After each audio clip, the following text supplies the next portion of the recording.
Voilà. Parfait, nous sommes en live. Nous sommes en live. Bonjour, il y a déjà beaucoup de monde présent. Et bonjour et bienvenue. Les intervenants, intervenantes sont également présentes. Hop. On a lancé pour commencer pile à 11h. On laisse quand même les gens se connecter. Voilà. Bonjour tout le monde. Bienvenue.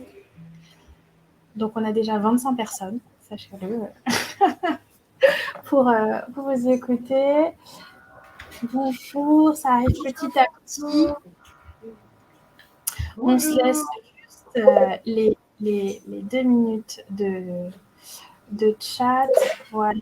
Vous pouvez, si vous voulez, dans le chat, vous pouvez couper la petite... si vous cliquez sur la bulle de chat, il y a une petite cloche que vous pouvez fermer si vous voulez éviter d'avoir les notifications. Les notifications sonores, en tout cas, si vous le souhaitez. Voilà. Voilà, on est à 29. Il est tout juste pile. Bonjour. Il est tout juste pile 11h. On va pouvoir commencer. Je vais lancer tout de suite le support, bien évidemment. Hop. Ici. Voilà. Hop. Partager. Voilà. Ce qui devrait être bon pour vous. Je vérifie. Hop.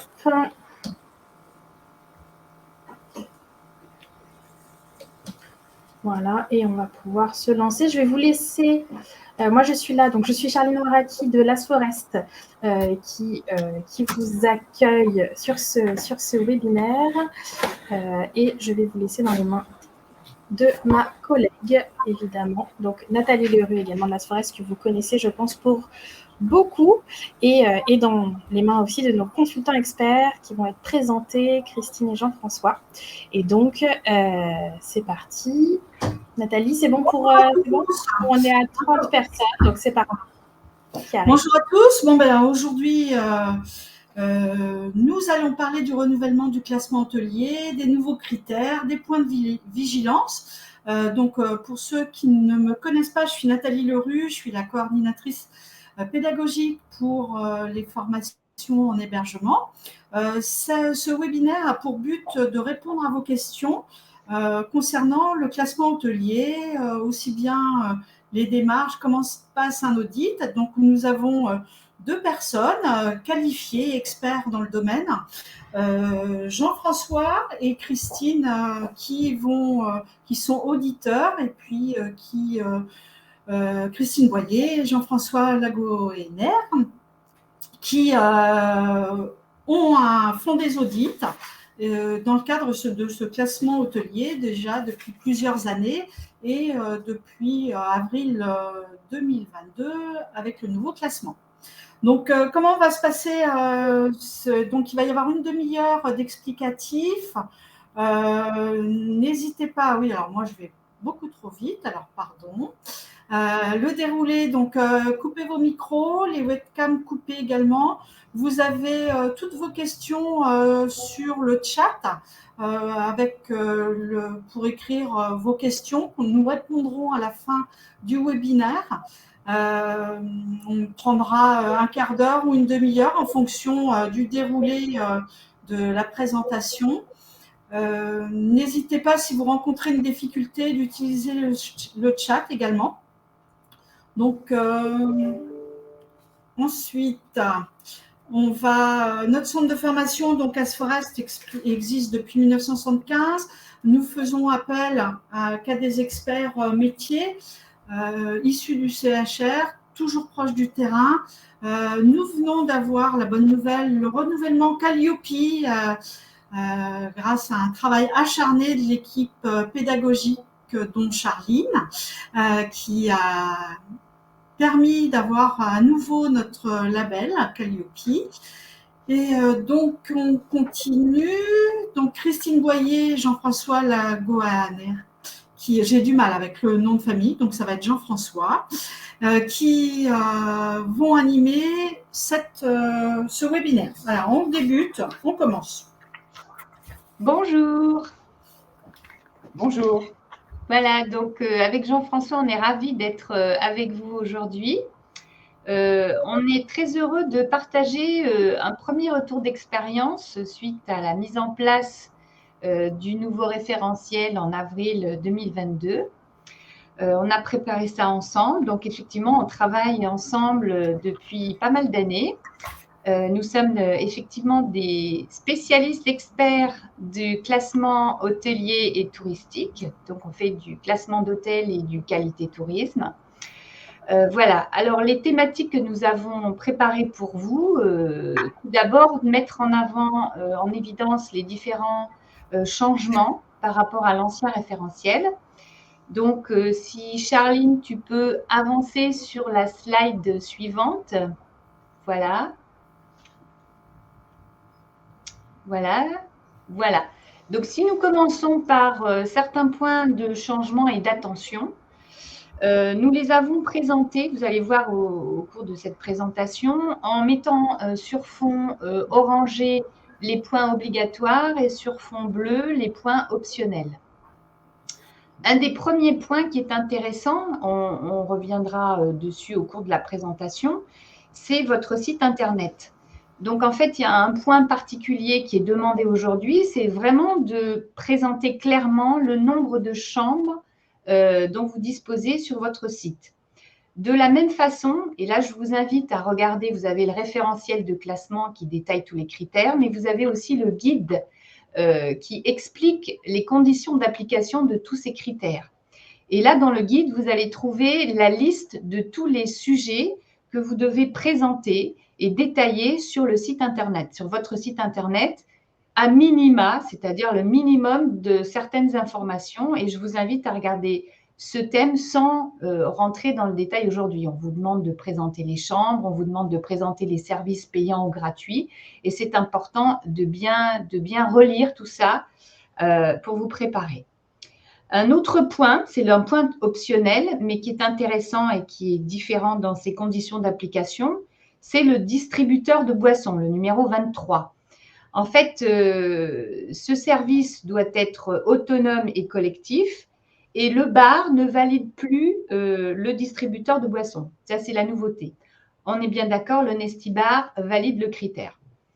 Jean-François, est-ce que tu as une précision à nous apporter sur ce sujet ? Tout à fait. Je veux vraiment insister sur ce point-là, le 23. Ne vous inquiétez pas, c'est un point qui est optionnel. Mais surtout, on parle véritablement donc d'équipement. C'est avant tout, c'est l'équipement. Donc, vous avez un distributeur, on peut valider ce point. Vous avez un Honesti Bar, bon, effectivement, on peut le valider, mais attention à l'Honesti Bar. L'Honesti Bar peut vous empêcher de valider votre point bar qui, malheureusement, lui, est important. Et je laisse Christine poursuivre sur ce sujet. Voilà, merci Jean-François. Donc, le critère sur le bar, justement. Donc, vous avez deux critères. Il y a le 201, c'est un bar de service de boisson catégorie 1, donc qui devient obligatoire pour le 3 étoiles et le 4 étoiles. En 4 étoiles, on demande un véritable bar. Donc là, c'est vraiment l'équipement bar. Par contre, pour le 3 et le 4 étoiles, on considère que le service peut être réalisé par un réceptionniste. Le 202, c'est le même critère, mais applicable en 5 étoiles. Et là, on change aussi dans l'exigence. Le bar doit être un véritable bar. Et là, le personnel doit être dédié. La seule souplesse qu'on peut mettre en avant, c'est qu'effectivement, ce personnel peut avoir une fonction évolutive dans la journée. Mais à partir du moment où il est barman, il n'est que barman. Il ne va pas faire la réception de l'hôtel en même temps.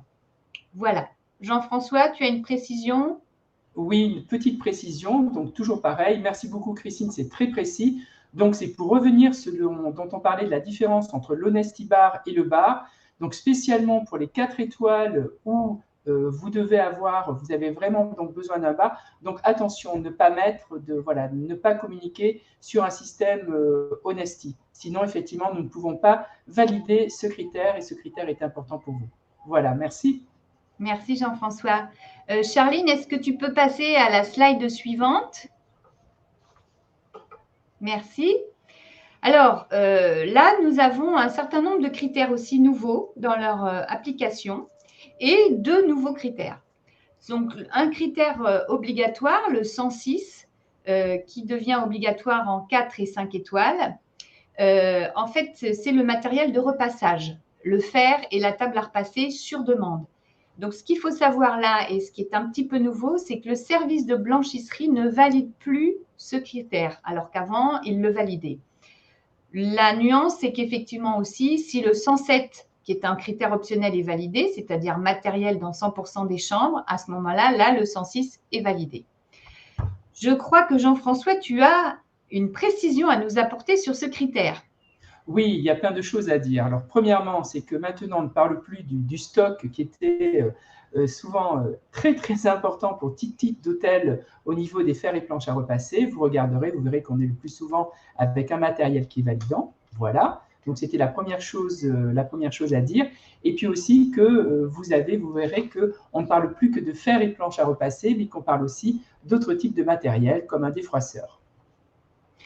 Est-ce que les 3 étoiles avant, dans l'ancien classement, étaient obligés d'avoir ce matériel de repassage à la demande?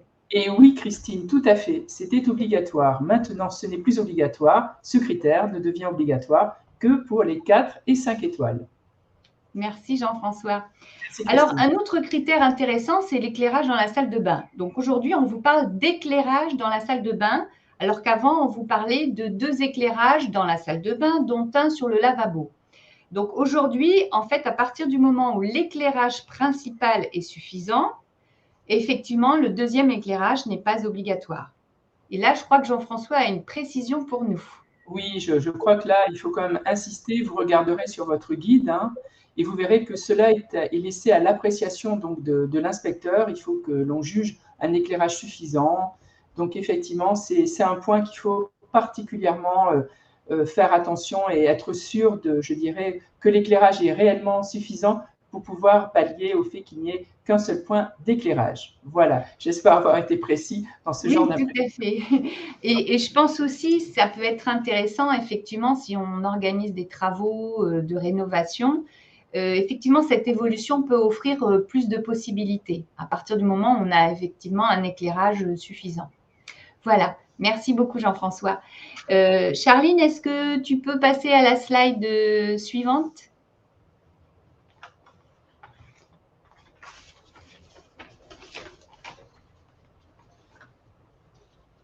Merci Charline. Alors là, on va commencer à aborder justement tout ce qui est lié au développement durable et à l'économie d'énergie. Donc, c'est vraiment des points très importants dans le nouveau référentiel. Points nouveaux avec beaucoup de points obligatoires et 2 points optionnels qui viennent compléter les points obligatoires. Donc, si nous parlons de la gestion économe de l'énergie, donc c'est effectivement de vérifier la mise en place de mesures de réduction d'énergie. Donc là, il y a un point obligatoire, le 217. Et puis ensuite, on a plusieurs points optionnels. Le 218, c'est une 2e mesure de réduction d'énergie. Le 221, où là, on parle d'un système automatique ou équivalent pour éteindre les chambres. Là, soit vous l'avez, soit vous ne l'avez pas, mais c'est quand même un point intéressant. Et le 222, qui est une borne de véhicule électrique que vous pouvez mettre en place ou que vous avez déjà mis en place. Donc, pour tous ces points qui sont importants à identifier, ce qui est important, c'est justement de vous préparer avant de demander un audit, de bien vous préparer à les checker pour savoir exactement ce que vous avez. Dans le point obligatoire, on peut avoir, il y a une variété de mesures qui peuvent avoir été mises en place. Ne pas oublier le double ou le triple vitrage, les systèmes de contrôle automatique du chauffage, les détecteurs de présence. Je ne sais pas si certains ont pensé déjà à des panneaux solaires ou à des pompes à chaleur. Bref, il y a un certain nombre de points qui peuvent valider ce critère et effectivement de bien penser à lister l'ensemble de ces critères. Est-ce que Jean-François, tu as une remarque à faire ? Tu as été quand même, je pense, déjà très, très précise. Tu as pratiquement tout dit. Effectivement, je ne peux qu'inviter les personnes qui nous regardent à aller regarder, donc de consulter le guide. Voilà, donc effectivement, on peut rajouter, par exemple, j'y pense à l'instant, c'est une horloge sur l'éclairage extérieur de l'enseigne. Voilà, ce sont ce genre de petites choses qui nous permettent effectivement de valider facilement ces critères. Merci Jean-François. Charline, est-ce que tu peux passer à la slide suivante? Merci. Et là, je vais laisser la parole à Jean-François. Parfait. Écoutez, je suis ravie d'aborder avec vous tous cette partie qui va concerner la gestion des déchets. Donc effectivement, la gestion des déchets est un des points importants sur cette nouvelle grille. Vous avez vu qu'il y a beaucoup de points obligatoires qui ont été mis en place, qui ne sont pas toujours faciles, surtout pour un petit hôtel boutique. Alors le premier point, effectivement, c'est le point 232. Le point 232 qui quand même vaut 2 points obligatoires. Donc 2 points obligatoires, parfois c'est important. On vous demande de mettre en place, si vous n'avez pas mis de poubelle à tri sélectif dans les chambres, parce que certains hôtels ont déjà mis en place des poubelles à tri sélectif, d'avoir donc dans les parties communes une poubelle dans laquelle le client puisse faire donc son tri sélectif. Donc des poubelles compartimentées. Vous verrez qu'en faisant quelques recherches sur Internet ou dans des magasins spécialisés, de nouveaux modèles assez élégants sont mis en place.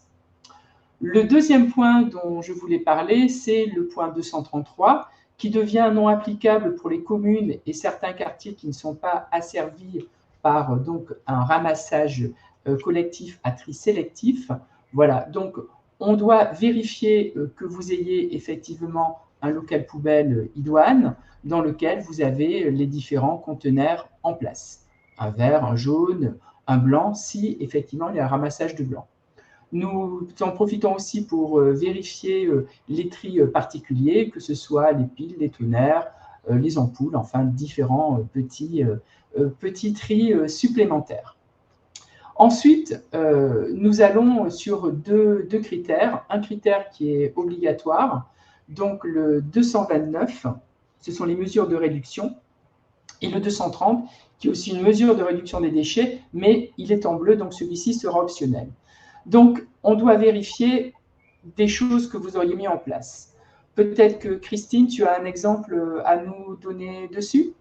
Oui, mais par exemple, si tu veux, tu peux avoir par exemple des récipients réutilisables ou consignés. Ça peut être intéressant de voir que là, effectivement, de bien penser là aussi à toute cette organisation qui facilite et qui permet de valider ces critères.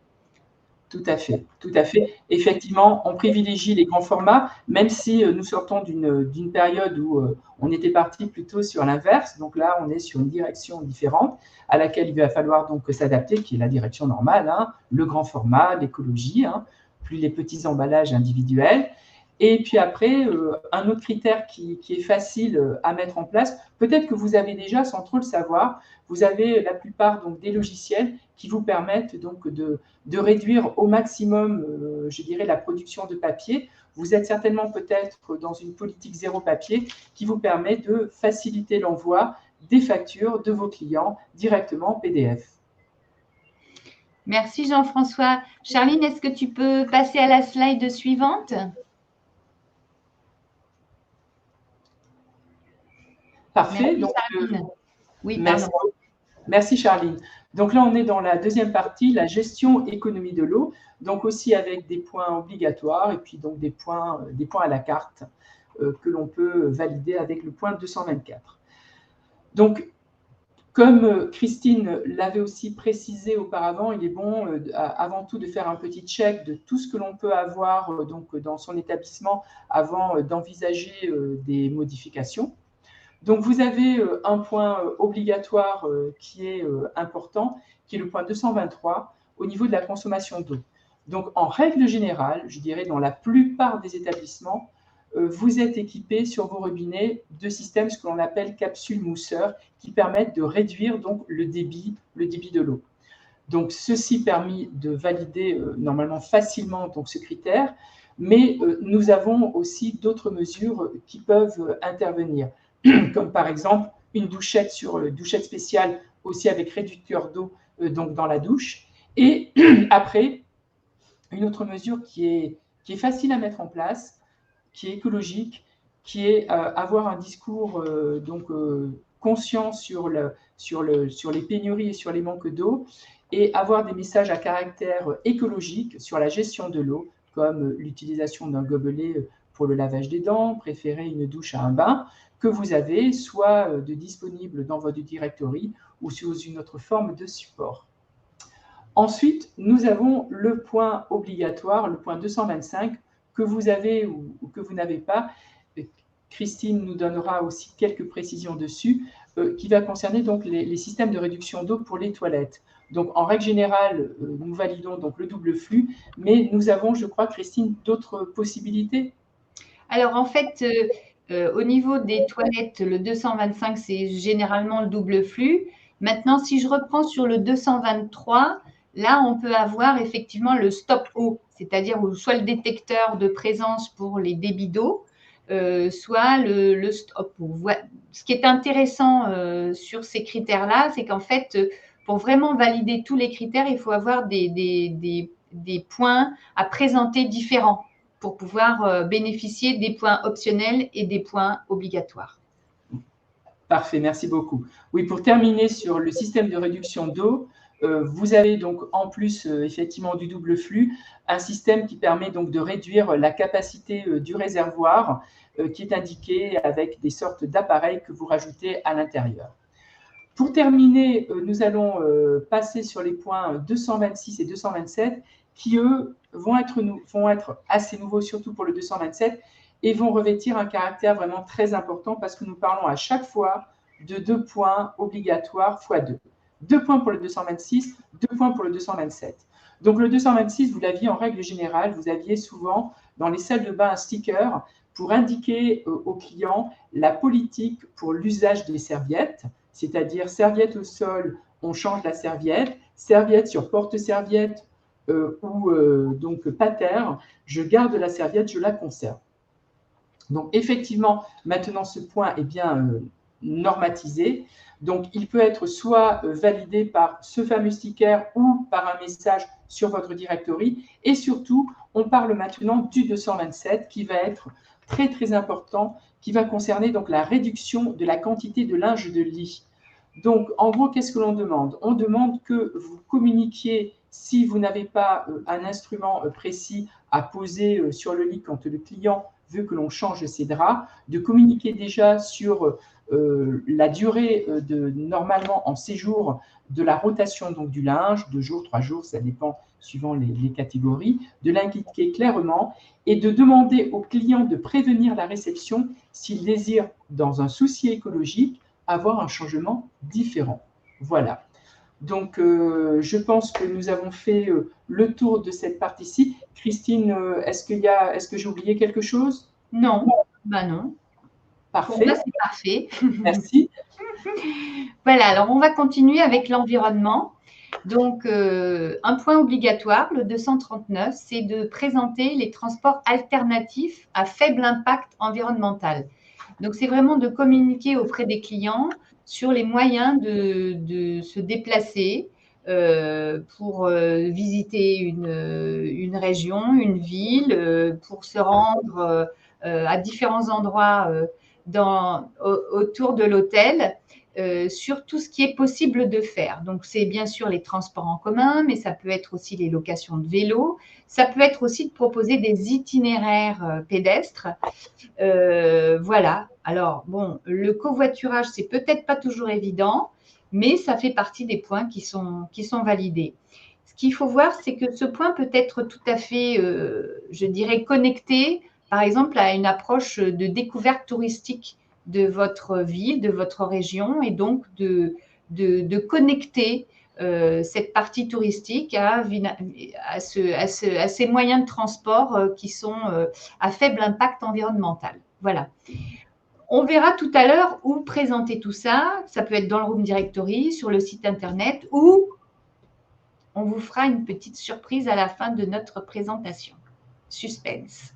Voilà. Si on continue, alors là, il y a 2 points très importants.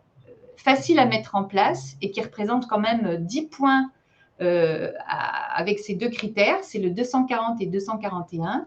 C'est l'utilisation des produits de production régionale française qui privilégient finalement les courts-circuits et l'utilisation de produits biologiques ou équitables.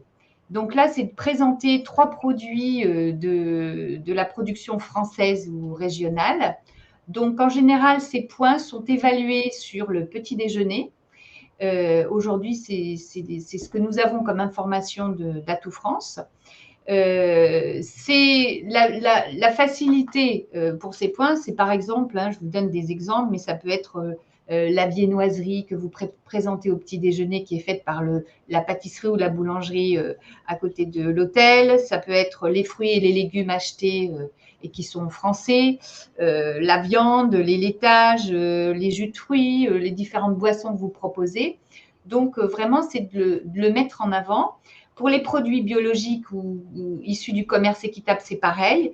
Donc là, en fait, ce que nous pensons être intéressant pour valider ces critères et puis pour porter aussi à la connaissance des clients la qualité de vos choix et des produits que vous proposez, c'est de présenter des affichettes sur vos buffets, des affichettes élégantes pour valoriser votre stratégie et le choix de vos produits.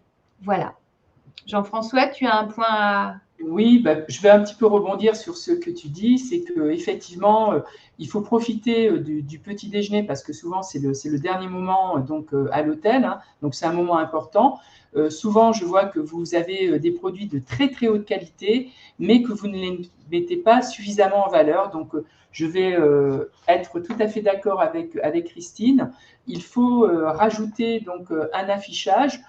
Ça peut être donc des petites affichettes ou pourquoi pas même un joli affichage présentant les différents produits que vous travaillez avec tel producteur, telle chose, tel produit pour X raisons. Chacun peut avoir des envies. Il peut y avoir un hôtel, un propriétaire ou un directeur qui vient d'une très belle région française et qui a envie de mettre en valeur des produits, je ne sais pas, bretons, normands, aquitains ou autres, et donc en parler et en profiter pour faire connaître cette production. C'est vraiment le point 240, vous avez vu, il va être très facile à valider parce qu'effectivement, on a en règle générale des produits français. Donc, on va essayer effectivement de mettre en valeur la qualité de ces produits-là. Merci Jean-François. Merci. Charline, est-ce que tu peux passer à la slide suivante? Merci Charline.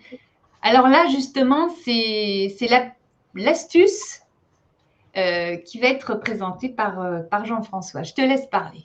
Écoutez, voilà, moi, à chaque fois, donc là, on essaye de faire le plus possible, ce sont des retours d'expérience. Et je remarque que actuellement, avec tout ce que l'on nous demande, toutes les choses, les actualités qui changent des fois du jour au lendemain, vraiment, je ne saurais que vous conseiller de mettre en place sur votre site internet un onglet FAQ, foire aux questions, pour pouvoir donc répondre aux interrogations et faciliter le séjour ou la venue de vos clients. Et surtout aussi, permettre à l'inspecteur ou à l'inspectrice qui viendra vous contrôler de pouvoir avoir facilement un justificatif sur votre site internet. Parce que nous ne pouvons pas parler de tous les points, il y en a beaucoup, mais effectivement, dans le classement, il y a beaucoup de points sur lesquels nous avons la particularité d'avoir AJO, ce qui veut dire à justifier obligatoirement. Et avoir donc des précisions sur ce genre d'onglet, un onglet FAQ, nous permet effectivement de répondre facilement à cette obligation. Quelque chose en plus, Christine? Oui, justement, pour continuer dans ce que tu expliquais, dans ce FAQ, l'idée, c'est d'avoir un peu l'approche client. Dans le Home Directory, on va marquer un tas de choses, sur le site Internet aussi. Dans le FAQ, on peut se dire, présentons les choses sous la question, dans l'angle de la question posée par le client, que se pose le client. Par exemple, est-ce que je peux venir avec un animal de compagnie? Où est-ce que je peux déposer mes bagages? Est-ce que vous avez une garderie enfant? Mais ça peut être aussi, par exemple, présenter les oreillers. Certaines personnes sont très sensibles à ce type de service. Donc, en fait, c'est reprendre finalement pas mal des points que nous avons vus ensemble dans ce FAQ. Voilà. Écoutez, merci. Jean-François, nous avons terminé notre présentation. Voilà, merci beaucoup, c'était un plaisir. Voilà, laissez la parole à Nathalie. Alors, moi, je vais prendre le relais concernant le point 209 qui est la sensibilisation de l'accueil des clients en situation de handicap. Nous avons mis en place cette formation. La sensibilisation est obligatoire.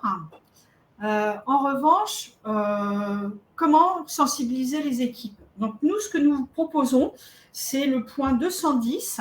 Nous formons, par exemple, les chefs de service pour qu'ils puissent avoir les outils pour pouvoir sensibiliser l'ensemble des équipes de l'établissement. Donc, tout le personnel doit être sensibilisé. Ça ne change pas, c'est exactement pareil que la précédente certification. Il faut que l'ensemble du personnel soit sensibilisé. Pour ce faire, nous proposons une formation qui est prise à 100% en charge pour les établissements moins de 50 salariés dans le cadre des actions collectives. Pour les autres établissements, cette formation elle est prise en charge par l'établissement. Voilà. La formation handicap, donc, elle dure 7 heures. Elle peut être en présentiel ou en visio.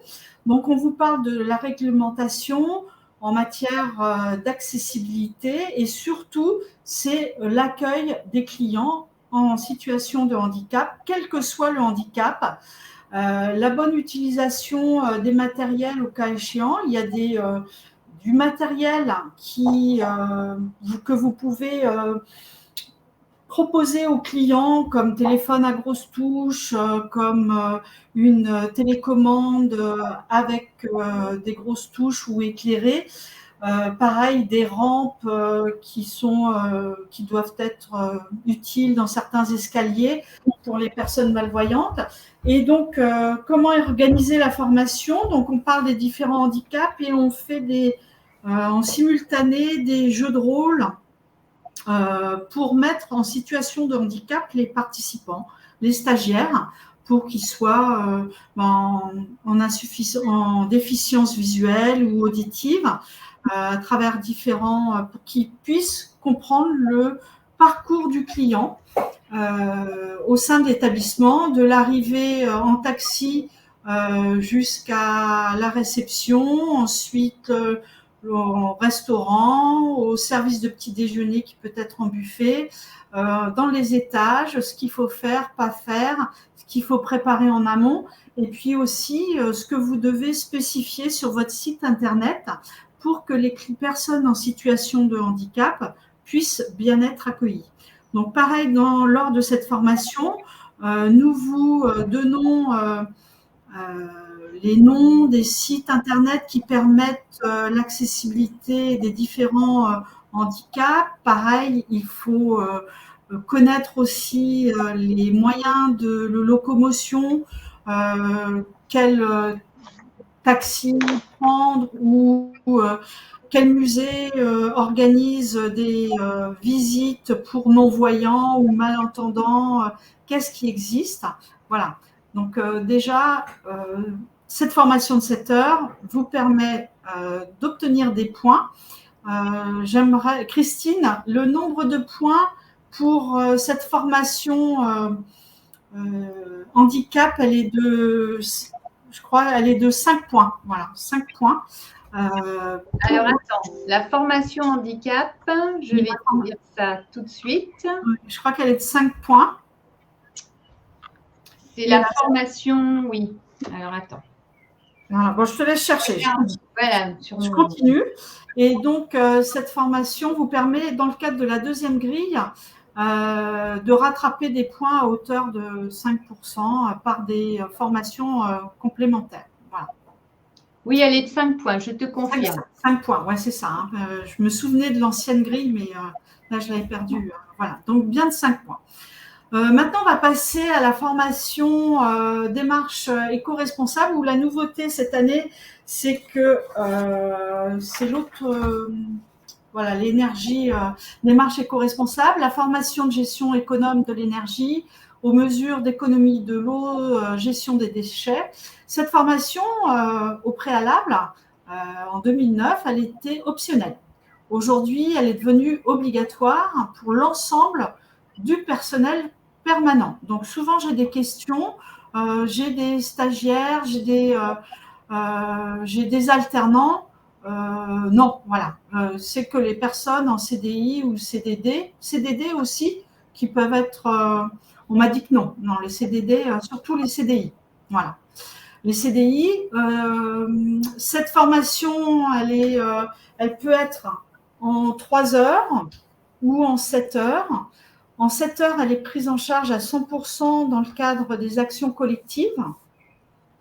Et autrement, elle est prise en charge par l'établissement. Alors, je sais que pour les gros établissements, c'est compliqué de former l'ensemble du personnel et ça a un coût.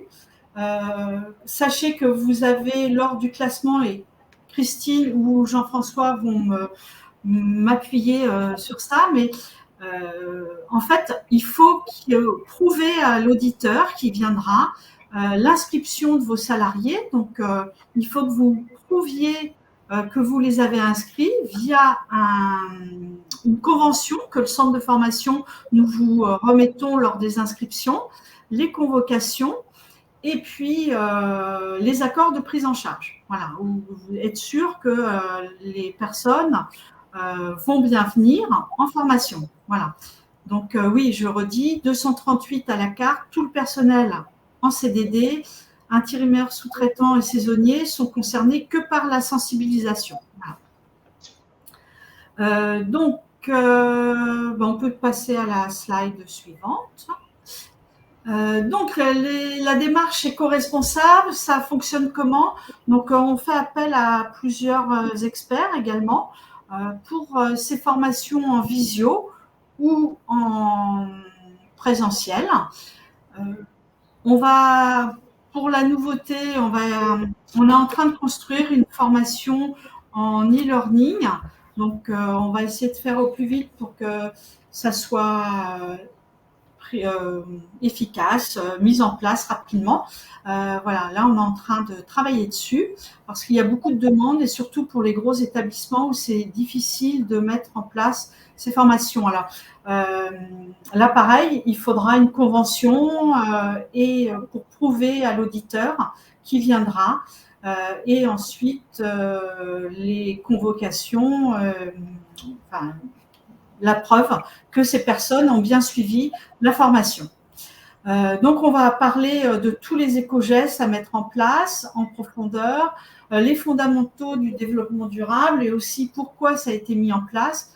Parce que vous savez qu'en France, si les choses ne sont pas obligatoires, on ne les applique pas. Or, beaucoup d'établissements ont devancé parce que lorsqu'on fait partie d'un groupe hôtelier, une chaîne hôtelière, ces critères sont déjà, pour la plupart, déjà mis en place. Où c'est plus compliqué, c'est pour les hôtels indépendants. Où, on a attendu que ça soit mis en place, qu'il y ait une obligation. Mais sachez que la formation répondra à toutes vos attentes. Voilà. On vous donne des exemples, on vous donne des fournisseurs où trouver, etc. pour avoir des produits locaux, des fromages, comme a dit Christine, qu'on peut mettre sur le buffet, des jus de fruits aussi de la région. Voilà, vous n'êtes pas obligé de mettre du jus d'orange, vous pouvez avoir du jus de pomme, du jus de poire, voilà, ou des jus d'abricot suivant la saison. Voilà. On peut passer à la slide suivante. Alors, comme je vous l'ai dit, ces formations, elles sont prises en charge à 100% par Acto Fafi pour les établissements de moins 50 salariés dans le cadre des actions collectives de branche. Pas de prise en charge possible pour les établissements de plus de 50 salariés. Là, si vous avez des spécificités ou autres, n'hésitez pas à nous contacter chez Asforest. Moi, je m'occupe pour les hôtels, donc n'hésitez pas à me contacter via Asforest. Et puis, je vous rappelle dans la foulée, et puis on voit comment on peut mettre en place ces formations. Ensuite,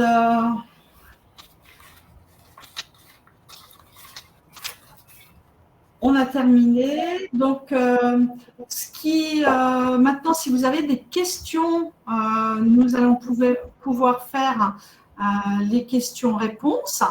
Je vous laisse poser vos questions sur le chat et puis nous allons répondre. Alors, quelle est la fréquence? Alors, il y a déjà, bonjour, à quelle fréquence doit-on avoir lieu la formation handicap?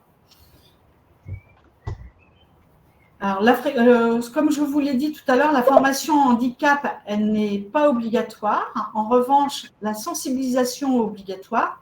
Donc, il faut qu'une personne de votre établissement ou chaque personne de chaque service, enfin un chef de service, puisse venir suivre la formation pour qu'ensuite, il puisse sensibiliser les équipes. Et il faudra prouver aux auditeurs que vous avez bien à travers des affichages, à travers des formations que vous auriez fait en interne, mais il faut prouver aux auditeurs. Comment ça se passe pour la sensibilisation handicap, Christine ou Jean-François?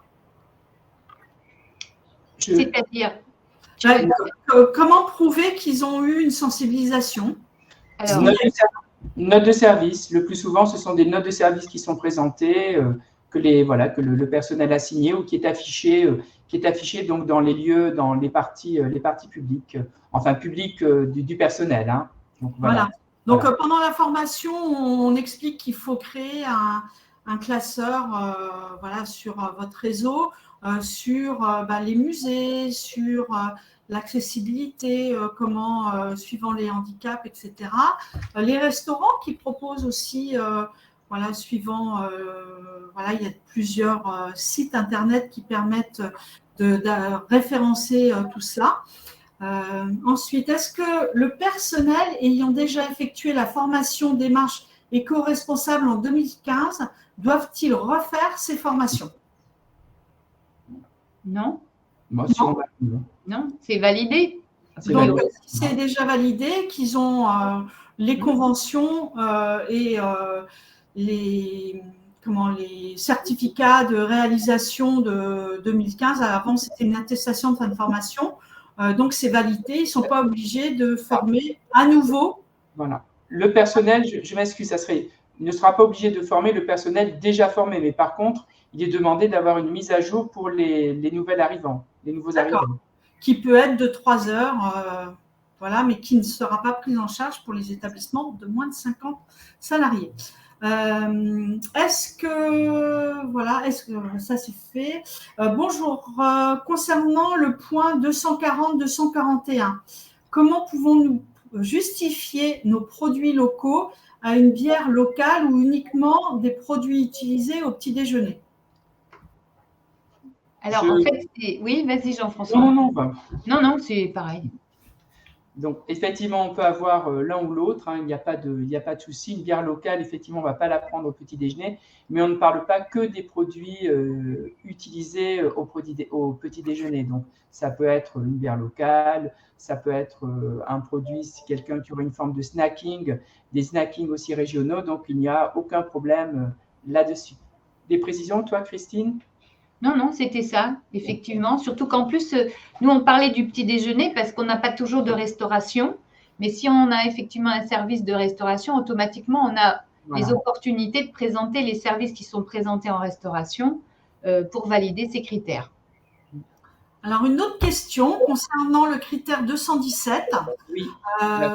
Alors, j'avais vu ce critère-là, donc j'attendais que l'on commence un petit peu, que monsieur avait marqué cela. Alors bon, il y a juste une chose qui est dans un premier fondamental, c'est que le double vitrage n'est pas un critère obligatoire. Donc effectivement, on ne va pas, le 217, on peut le valider par plein d'autres choses. La seule chose, c'est que le critère qui sera donc dans l'échantillon que l'on ne validera pas, ce critère ne va pas du tout l'empêcher de perdre des points obligatoires. Donc, effectivement, on ne peut pas valider avec des vitraux le 217, mais il y aura d'autres points certainement qui permettront de le valider. Y a-t-il, je suis en train de regarder là, y a-t-il des nouvelles questions qui vous viendraient à l'esprit? Alors, bon, notre présentation, oui.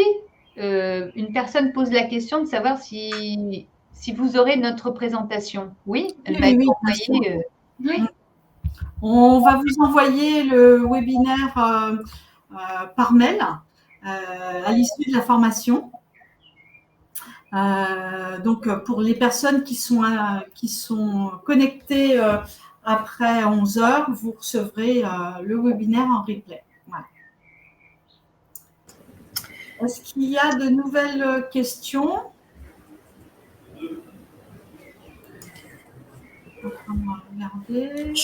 Je me permets, merci beaucoup. Je me permets de réintervenir par rapport à, là, sur la petite fin technique, encore une fois.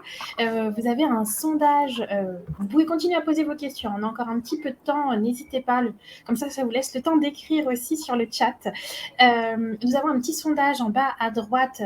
Vous avez un petit 1 pour savoir déjà si ce webinaire vous a été utile. Et vous allez en effet recevoir la présentation ainsi que le replay de manière automatique à la fin de ce webinaire. Vous trouverez des ressources juste après la slide de questions-réponses.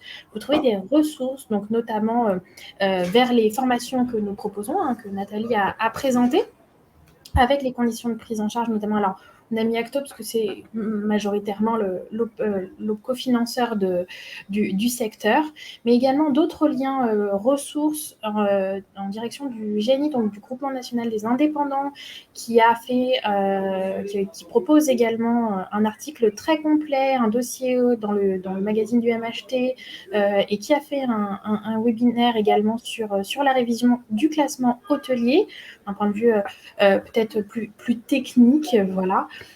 Et donc qui propose également une FAQ. Donc ça, ce sont des liens cliquables sur lesquels vous pourrez également aller. Et puis on vous a remis à toute fin utile quand même les liens vers Atout France, le guide donc du tableau de classement, et puis le référentiel où vous retrouverez évidemment tous ces nombreux indicateurs, j'ai envie de qualifier sur ce point. Je ne vois pas d'autres questions. Est-ce qu'il y avait peut-être des points que là vous dites au niveau de nos intervenants, un dernier point peut-être pour clôturer sur ce webinaire, sur les nouveaux critères et puis les petits points de vigilance que vous avez remarqués, peut-être? Jean-François, moi, ce que je voulais dire, c'est qu'il peut y avoir après certaines questions qui sont très spécifiques à chaque organisation, à chaque structure. À ce moment-là, même si effectivement vous ne les posez pas là, Nathalie et Charline recevront ces questions et pourront nous les transmettre. Donc, je veux dire, on reste en contact. Voilà, c'est pour vous rassurer, parce que je dirais, c'est vrai que tous ces thèmes, il faut les mûrir. Donc, après, il peut y avoir des points qui ressortent un petit peu plus tard. Et donc, nous restons en contact. Jean-François, j'avais une petite remarque en ce qui concerne lorsque vous faites tous les deux l'audit. Qu'est-ce qui est récurrent et qu'est-ce que les hôteliers ont comme difficulté à comprendre cette nouvelle grille? Alors, je dirais qu'un des points vraiment importants, c'est un tout petit peu se préparer en amont et effectivement de faire un check complet de son site internet. Parce que les problèmes qu'on va avoir beaucoup, ça va être souvent avec le site internet qui n'est pas complet, qui ne présente pas bien les services, qui des fois n'est pas à jour, où on va parler de tarifs 2020 alors qu'on est en 2022 pour certains. Voilà, donc je dirais, c'est une des choses que l'on a souvent assez récurrente et qui nous empêche, dans un premier temps, de transmettre rapidement un document. Voilà, donc c'est ce genre de point qui vraiment va être important le nombre des chambres, la politique PMR, avoir des chambres handicapées ou ne pas en avoir, et que les informations soient à jour. Le reste après, les problèmes que l'on va avoir, ça va être tout ce dont on vient de parler, et c'est pour ça que je pense que cet instrument pourra servir aux hôteliers, c'est vraiment de faire un check sur ces nouveaux points obligatoires pour savoir exactement où est-ce qu'ils en sont. Les points à la carte, pour les premières catégories, 1, 2, 3, c'est moins important. Ça commence à devenir important, effectivement, sur le 4 et bien sûr sur le 5 étoiles. Très bien. Je rajouterais juste une petite chose aussi, c'est de se dire, souvent vous faites beaucoup de choses et c'est de les valoriser. Et en fait, en travaillant sur la communication, que ce soit, comme le dit Jean-François, sur vos sites, mais aussi sur les supports en interne, la façon de les présenter, la réflexion sur justement cette communication, les fameux FAQ dont on a parlé tout à l'heure. C'est vraiment en amont de réfléchir à votre communication, et puisqu'en fait, c'est le meilleur moyen de valoriser tout ce que vous avez mis en place. Voilà. Parfait. Merci beaucoup. Je ne vois pas de nouvelles questions. Encore une fois, on reste en contact, que ce soit prenez contact auprès de Nathalie directement, auprès de la Forest qui vous redirigera. Je me permets aussi, juste avant de se quitter, donc je rappelle le sondage en bas à droite et également, ma petite souris a disparu, voilà. Ici, c'est ce qu'on a mis en place un MOOC sur la digitalisation de nos établissements dans le CHR. Alors, certains sont très avancés, certains sont encore au démarrage. Et donc, ce MOOC, pour vous y accompagner, donc c'est un MOOC qui est gratuit, qu'on a monté en partenariat avec le GNI, l'Artiref, la FMR et BPI. Voilà, donc qui s'intègre dans un programme, dans un parcours plus complet d'initiation au numérique. Voilà, donc on va remettre le lien également dans le chat pour l'inscription. Je le fais tout de suite. Voilà. Et donc, vous pouvez vous inscrire avec grand plaisir. On vous y retrouvera. Pour le reste, on vous remercie d'avoir été présent, d'être resté jusqu'au bout, encore une fois. Et on se dit à très bientôt pour parler classement hôtelier, formation ou tant d'autres sujets sur le secteur qui est en ébullition. Voilà, en vue de cette reprise et de cet été. Merci beaucoup. Merci. À très bientôt. Au revoir. Merci Benoît également. Merci Christine, Jean-François, Nathalie évidemment. Merci beaucoup. Merci. À très bientôt. Merci, n'hésitez pas. Hop. Parfait. Voilà. Et je termine l'événement.